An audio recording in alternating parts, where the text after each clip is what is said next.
I am an Asian elephant. Hello, everyone. I'm the star of today's story, an Asian elephant named Sawa. We Asian elephants are the gentle giants of the tropical rainforests, and one of the most iconic animals of the Asian continent.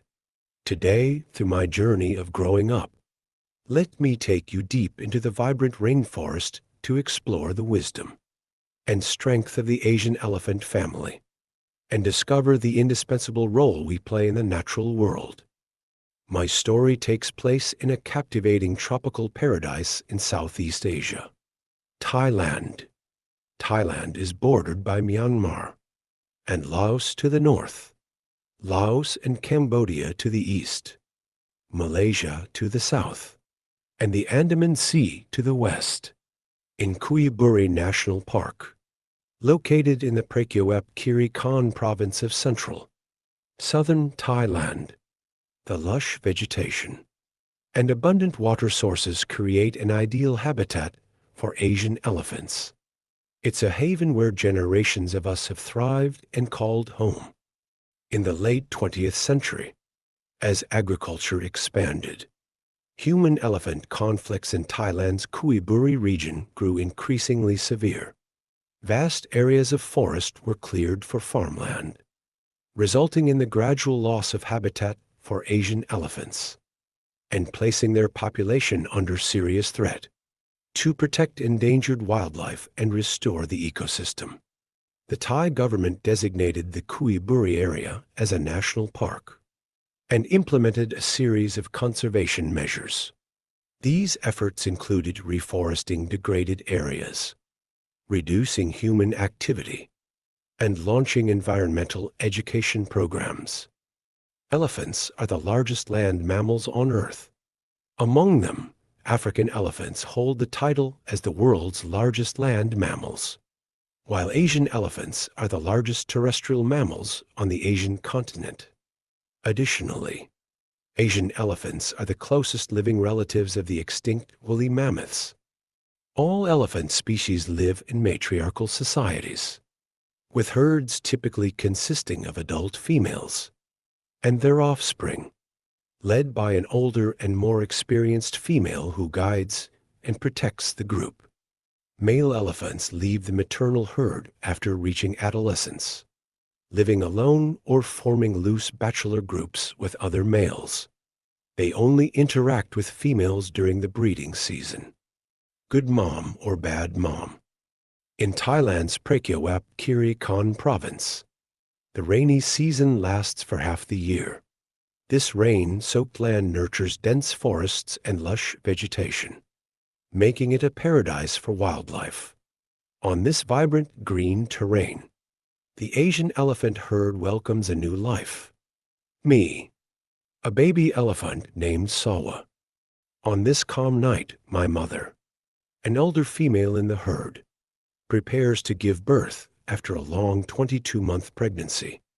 She stands silently, ready for the moment, while the herd forms a quiet, protective circle around her.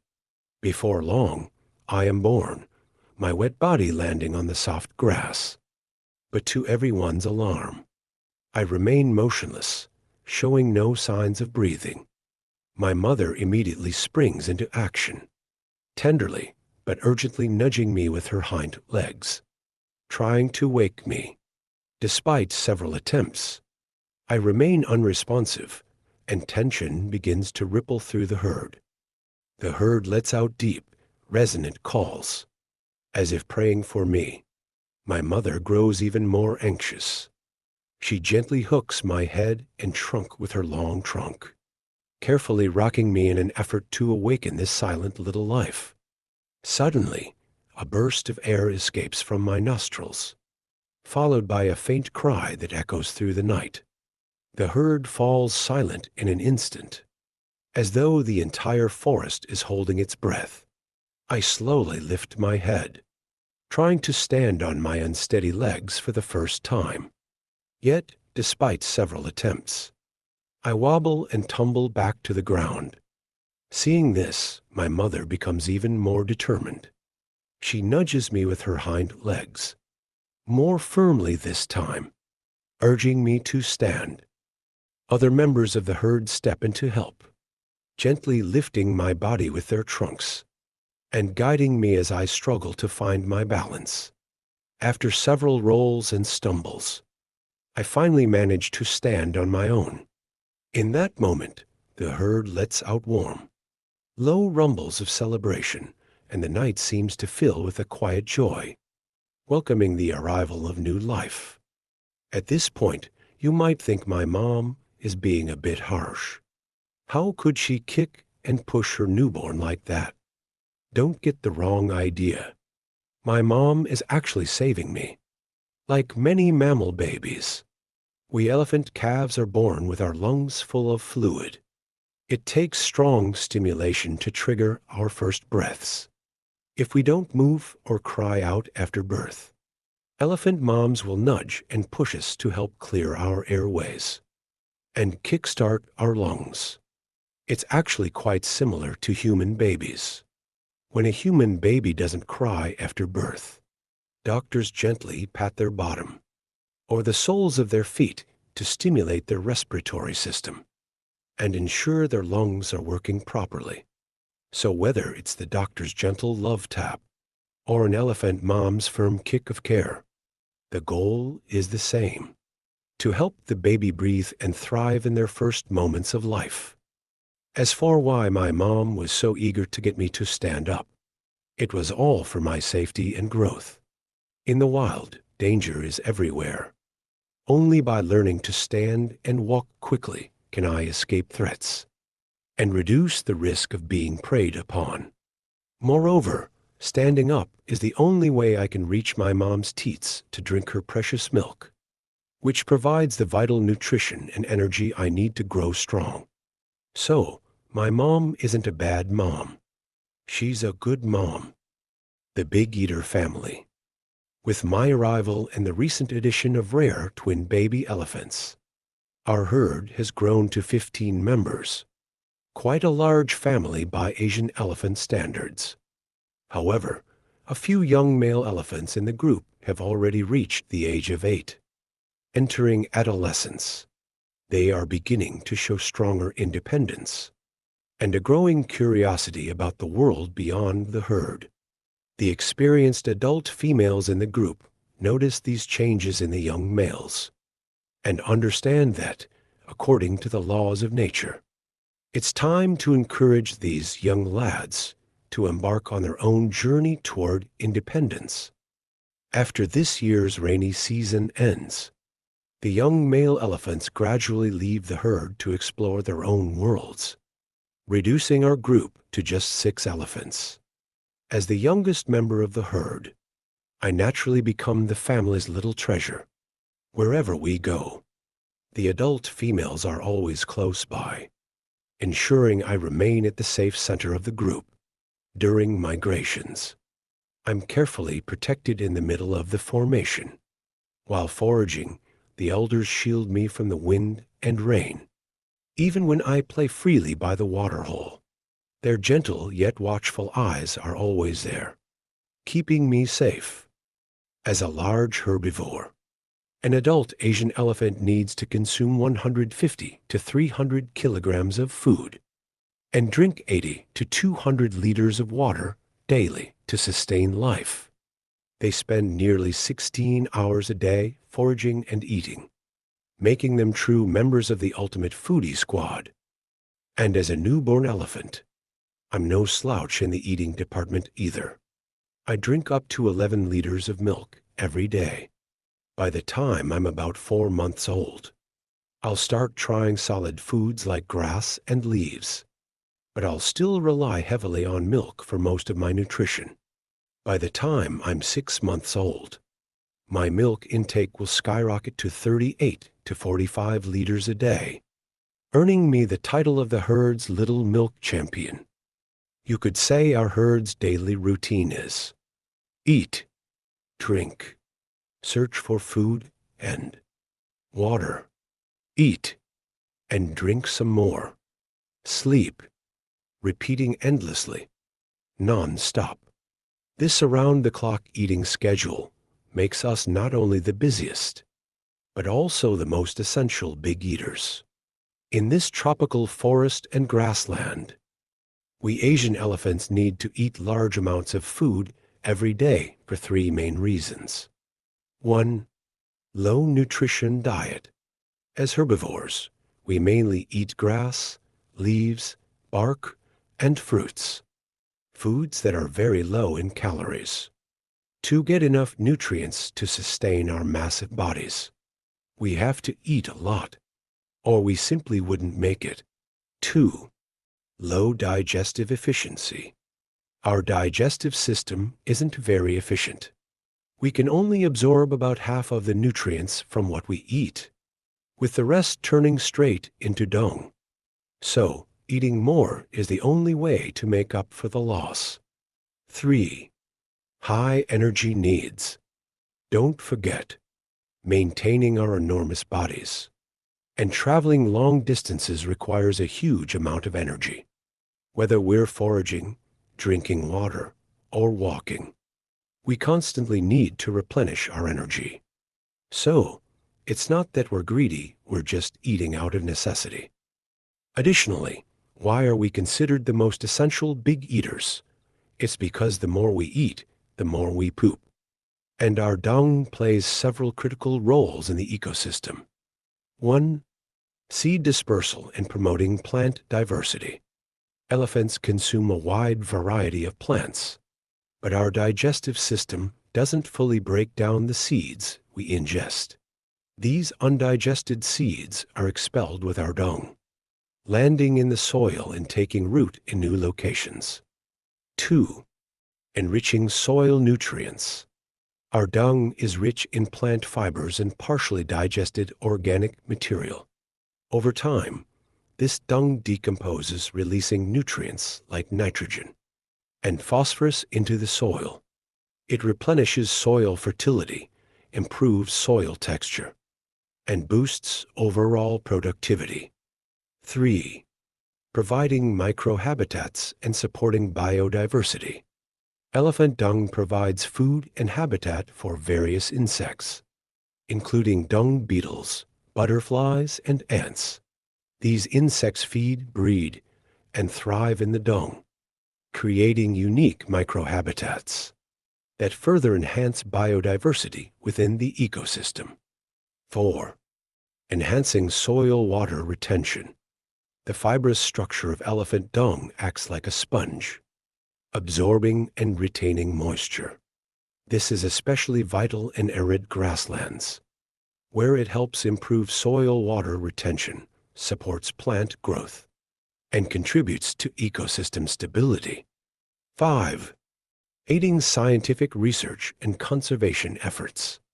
By analyzing elephant dung, researchers can gain valuable insights into our diet, health, hormone levels, and overall well-being. This information is crucial for understanding our behavior, assessing environmental pressures, and developing effective conservation strategies. In summary, elephant dung plays an indispensable role in the ecosystem.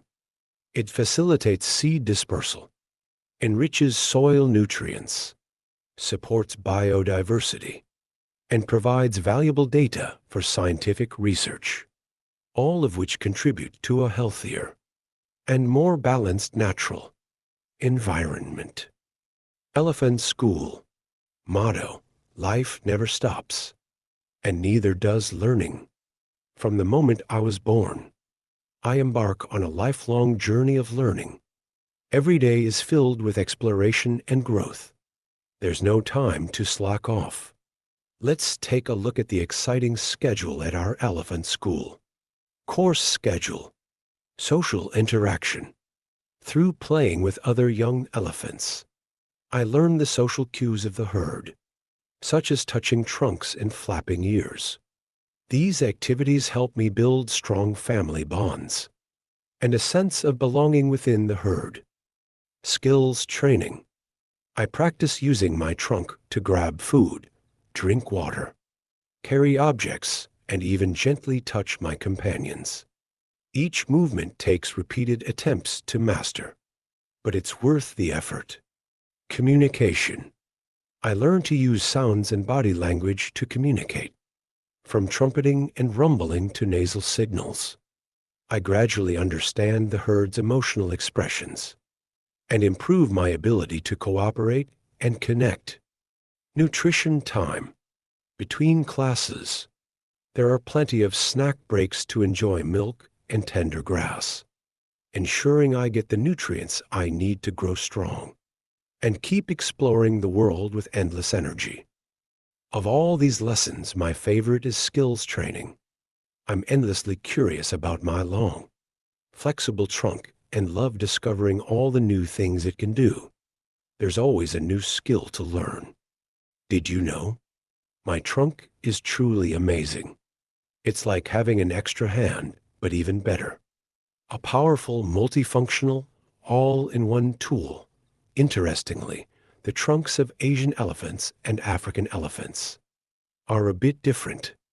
African elephants have two finger-like projections at the tip of their trunks, similar to a human thumb and forefinger, allowing them to pick up small objects, like a nut, with great precision. We Asian elephants, on the other hand, have only one finger-like projection at the tip of our trunks. While it's not as nimble as our African cousins, we've got our own tricks. We wrap our trunks around objects and grip them tightly at the base, whether it's leaves, fruits, or small branches on the ground. Nothing is beyond our grasp. From the moment I was born, I've been practicing how to use my trunk. Each attempt has made it stronger and more flexible, from grabbing food and drinking water to carrying heavy objects, and even playing tug-of-war with my friends. My trunk skills have improved tremendously. Over time, I've mastered the art of using my trunk with precision and flair. The arrival of a new member. Before I knew it, I had turned 4 years old, although I weaned a year ago, and no longer rely on my mother's milk. I still stick close to her. Recently, I've noticed that my mother's steps have become slower and more cautious, and the other members of the herd often gather around her, as if protecting something important. I can sense an air of excitement and warmth within the herd, though I don't yet understand that it's all connected to a big change coming my way. After a long 22-month wait, the moment has finally arrived. The herd welcomes a new life, a baby elephant. And just like that, I have a little brother. I stand a short distance away, watching as my mother and the rest of the herd focus all their attention on this tiny new member of our family. A wave of mixed emotions stirs in my heart, an indescribable feeling that lingers quietly within me. In the past, all eyes in the herd were always on me. They would gently touch me with their trunks, carefully protecting me. But now, all that warm attention has shifted to the damp little newcomer. Watching my mom focus on cleaning the baby elephant's body, I can't help but feel a wave of disappointment and frustration. Determined to get some attention, I shake my trunk and approach the baby, lightly touching it with my own trunk. But my mom lets out a low rumble, signaling me to keep my distance. Every time I try to get close, my mom and grandmother stand protectively in front of the baby, while the rest of the herd quickly forms a circle around it. The little one is firmly guarded at the center of this protective formation. Frustrated but unable to do anything, I pace around the circle, looking for an opportunity to approach. Yet each time, the herd members' seamless cooperation blocks my path. Under this tight protection, the baby elephant receives the full care of the herd. And as I continue my futile attempts, I slowly come to understand one simple truth. Even though the baby has just entered this world, it has already become an irreplaceable part of our family. Gradually, I begin to let go of my frustration, realizing that my little brother, just like I once was, is incredibly fragile. If predators were to appear, he would undoubtedly be their primary target. My brother isn't fast enough to escape danger yet. He can only grow up safely under the collective protection of the herd. Now I've grown up. At just 4 years old, I already stand 1.5 meters tall and weigh 1,500 kilograms. I'm no longer the little elephant that needed constant care. The herd once protected me, but now, with my strength and size, I can take on the responsibility of protecting my brother. Did you know? We elephants are not only famous for our exceptional memory, but are also recognized as highly intelligent animals. On top of that, we experience a range of emotions similar to humans, including jealousy, a unique brother-sister duo. Elephants have two main types of teeth. Tusks evolved from incisors, and molars including premolars and molars. Throughout an elephant's lifetime, we go through 6 sets of molars, with each molar growing up to 30 centimeters in length and weighing as much as 4 kilograms. The surface of our molars has deep ridges, perfectly designed for grinding tough plant-based food like bark, grass, and leaves. Unlike humans, whose teeth grow vertically from the gums, elephant molars are replaced in a horizontal sequence. When the front molars wear down, the ones behind them gradually move forward to take their place, ensuring we always have strong teeth for our constant chewing needs. As I grow older, tiny tusk-like marks are beginning to emerge on my upper jaw, but they're only a few centimeters long. So, what do you think? Am I, Sawa, a boy or a girl? A boy, because I have tusks? Congratulations. Wrong answer. Look at my younger brother. He's already 6 years old and still doesn't have tusks. Would you call him a female elephant then? Here's the secret about Asian elephant tusks. Typically, male Asian elephants grow tusks, which get larger as they age. Female Asian elephants, on the other hand, usually don't have tusks. At most, they develop tiny tusk marks, which are very short and barely visible. But here's the twist. Some male Asian elephants don't grow tusks at all. These elephants are known as Macnas. My little brother happens to be a Macna, which is why he doesn't have tusks. Now it's time to reveal my secret. I'm a girl. Look at my tiny tusk marks. They may not be as big as a male's tusks, but they're unique and pretty cute. Don't you think? The legacy of the herd. Now that I'm 15 years old, I've entered adulthood. This means I'm capable of becoming a mother and bringing new life to the herd. However, my body isn't fully mature yet. It will continue to grow until I'm around 20 years old. Male Asian elephants, on the other hand, typically reach reproductive maturity at about 14 to 15 years old, but continue to develop physically until they're around 25. Like many mammals, male Asian elephants don't directly participate in raising or nurturing calves. Their primary role is to help the herd reproduce, ensuring the family's growth and survival. While they don't actively care for the young, males play a critical role in maintaining the herd's population and genetic diversity. As a female elephant, I'll likely give birth to about 5 calves in my lifetime. Some exceptionally strong females can even have as many as 12 calves, although that's incredibly rare. In the herd, older and more experienced female elephants are often called the matriarchs. They are the heart of the herd and the key decision makers, the key responsibilities of a mother elephant. 1. Leading the herd.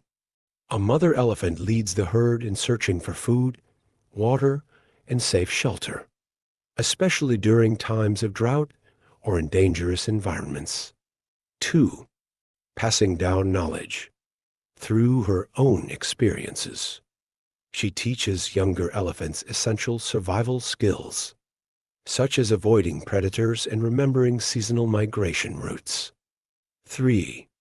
Making critical decisions. When faced with threats or complex situations, a mother elephant carefully weighs the pros and cons, deciding whether to retreat or confront the challenge. When I grow old and become the most experienced member of the herd, I will naturally take on the role of the matriarch, bearing the responsibility of leading the entire herd. This generational leadership ensures that the wisdom and memory of the herd are passed down, maintaining the unity and survival of the family. For now, I am still young, and that day feels far away. But when it finally arrives, it will also signify that those dearest and most respected elders in my life have all passed on.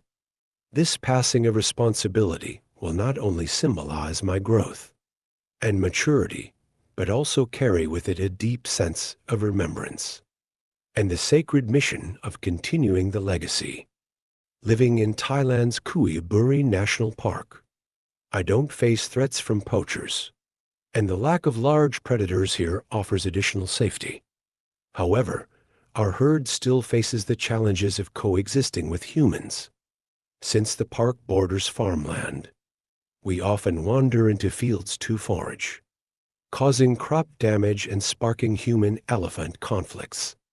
To ease these tensions, the park's management has implemented various measures. For instance, they plant crops that our herd dislikes, such as chili and lemongrass as buffer zones, and provide dedicated water sources for us, reducing our need to venture into farmland. Growing up in this environment, I've learned how to adapt to the challenges posed by human activities. These experiences have not only enriched my understanding, but also prepared me to take on the responsibilities of leading the herd in the future. All right, that's all for my story for now. After all, wild Asian elephants like me can live up to around 60 years. And if I were to tell the story of my entire life, it might take nonstop for 3 days and nights to finish. Questions. 1. Are Asian elephant calves raised by both parents? 2. Do Asian elephants replace their teeth 6 times during their lifetime? 3. Are female Asian elephants usually tusked? 4. Do male Asian elephants leave the herd to live on their own as they mature? 5. Can newborn Asian elephant calves stand up shortly after birth?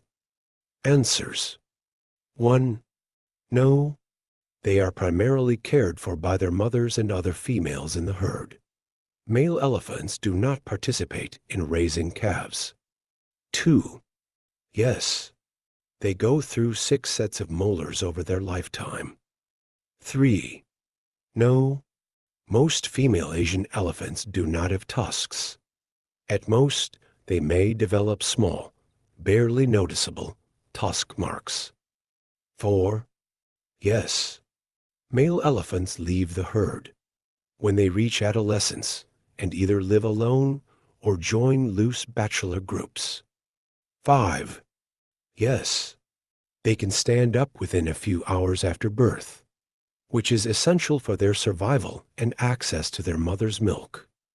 The end. Thanks for watching.